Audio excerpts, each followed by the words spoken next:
ലോകത്തിലെ ഏറ്റവും അപൂർവമായ രക്തഗ്രൂപ്പായ ക്രെപ്പ് ബംഗളൂരുവിലെ സ്ത്രീയിൽ കണ്ടെത്തി. മെഡിക്കൽ ചരിത്രം തിരുത്തി അൾട്രാ അപൂർവ ക്രെപ്പ് രക്തഗ്രൂപ്പ് ബംഗളൂരു യുവതിയിൽ കണ്ടെത്തി ലോകമെമ്പാടുമുള്ള ശാസ്ത്രജ്ഞരെ ഞെട്ടിച്ചു. പുതുതായി കണ്ടെത്തിയ ക്രെപ്പ് രക്തഗ്രൂപ്പുള്ള ലോകത്തിലെ ആദ്യത്തെ അറിയപ്പെടുന്ന വ്യക്തിയാണ് ബംഗളൂരു വനിത. ക്രെപ്പ് ക്രോമർ ബ്ലഡ് ഗ്രൂപ്പ് സിസ്റ്റത്തിന്റെ ഭാഗമാണ്, എന്നാൽ മുമ്പ് അറിയപ്പെടാത്ത ഒരു ആന്റിജൻ വഹിക്കുന്നു. കുടുംബം ഉൾപ്പെടെ ലഭ്യമായ എല്ലാ ദാതാക്കളുടെ പൊരുത്തങ്ങളും നിരസിച്ചുകൊണ്ട് അവളുടെ രക്തം പാൻഡിയാറ്റിവിറ്റി കാണിച്ചു. ട്രാൻസ്ഫ്യൂഷൻ മെഡിസിൻ ലോകത്ത് ഒരു തകർപ്പൻ മുന്നേറ്റത്തിൽ ക്രെപ്പ് എന്നു പേരുള്ള മുമ്പ് അറിയപ്പെടാത്തതും വളരെ അപൂർവമായ മനുഷ്യ രക്തഗ്രൂപ്പിനെ ഗവേഷകർ തിരിച്ചറിഞ്ഞു. ഇന്ത്യയിലെയും യുകെയിലെയും ഒരു സംഘം ശാസ്ത്രജ്ഞർ നടത്തിയ ഈ കണ്ടെത്തൽ ഗുരുതരമായ പരിചരണം, പ്രസവത്തിനു മുമ്പുള്ള ഡയഗ്നോസ്റ്റിക്സ്, ആഗോളതലത്തിൽ രക്തദാന പ്രോട്ടോക്കോളുകൾ എന്നിവയിൽ വലിയ പ്രത്യാഘാതങ്ങളുണ്ടാക്കും. ആഗോള വൈദ്യശ്രദ്ധ പിടിച്ചുപറ്റിയ ഒരു അതിശയകരമായ കണ്ടെത്തലിൽ ബംഗളൂരുവിനടുത്തുള്ള കോലാറിൽ നിന്നുള്ള 38-കാരിയായ ഒരു സ്ത്രീക്ക് ഇതുവരെ കാണാത്ത രക്തഗ്രൂപ്പുണ്ടെന്ന് കണ്ടെത്തി. ഇപ്പോൾ ഔദ്യോഗികമായി ക്രെപ്പ് എന്ന് വിളിക്കുന്നു. ലോകത്തിലെ ഏറ്റവും അപൂർവമായ രക്തഗ്രൂപ്പായിരിക്കാം ഇത്. ഇതുവരെ അറിയപ്പെടുന്ന ഒരാൾക്ക് മാത്രമേ ഇത് വഹിക്കുന്നുള്ളൂവെന്ന് ശാസ്ത്രജ്ഞർ പറയുന്നു. ക്രെപ്പ് രക്തഗ്രൂപ്പ് നിലവിലുള്ള പ്രധാന സംവിധാനങ്ങൾക്ക് പുറത്ത് പുതുതായി തിരിച്ചറിഞ്ഞ രക്തഗ്രൂപ്പാണ്. ക്രെപ്പ് എന്നാൽ രക്തഗ്രൂപ്പായി തിരിച്ചറിയപ്പെട്ട ക്രോമസോം മേഖല എന്നതിന്റെ ചുരുക്കപ്പേരും പ്രതീകാത്മകമായി നവജാത ശിശുവിലും ഗർഭപിണ്ഡത്തിലും അതിന്റെ പ്രസക്തിയുമായി ബന്ധപ്പെട്ടിരിക്കുന്നു. ഇത് 2022-ൽ international society of blood transfusion (ISBT) ഔദ്യോഗികമായി അംഗീകരിച്ച INRA ഇന്ത്യൻ അപൂർവ ആന്റിജൻ രക്തഗ്രൂപ്പ് സിസ്റ്റത്തിൽപ്പെടുന്നു. ഭൂരിഭാഗം ആളുകളിലും കാണപ്പെടുന്ന ഉയർന്ന പ്രബലൻസ് ആന്റിജന്റെ അഭാവമാണ് ക്രെപ്പിന്റെ സവിശേഷത.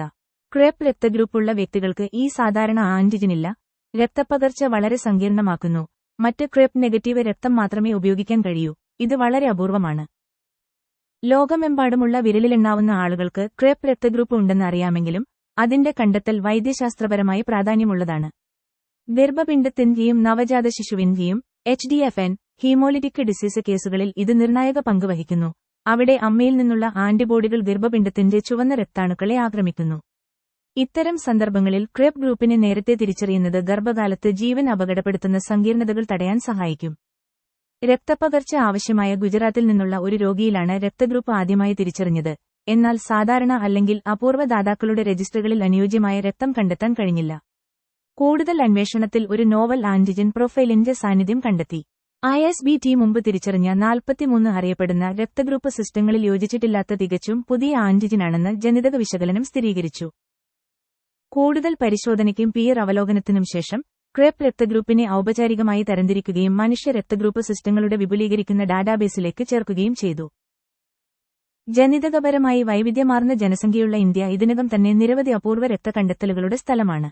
2017-ൽ ഒരു ഇന്ത്യൻ സ്ത്രീയിലാണ് INRA രക്തഗ്രൂപ്പ് ആദ്യമായി തിരിച്ചറിഞ്ഞത്.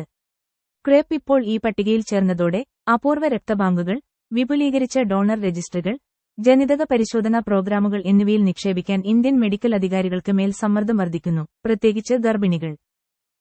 ആഗോളതലത്തിൽ ഈ കണ്ടെത്തൽ ഹ്യൂമൻ ഇമ്മ്യൂണോഹെമറ്റോളജിയുടെ ധാരണയിലേക്ക് മറ്റൊരു പാളി ചേർക്കുന്നു.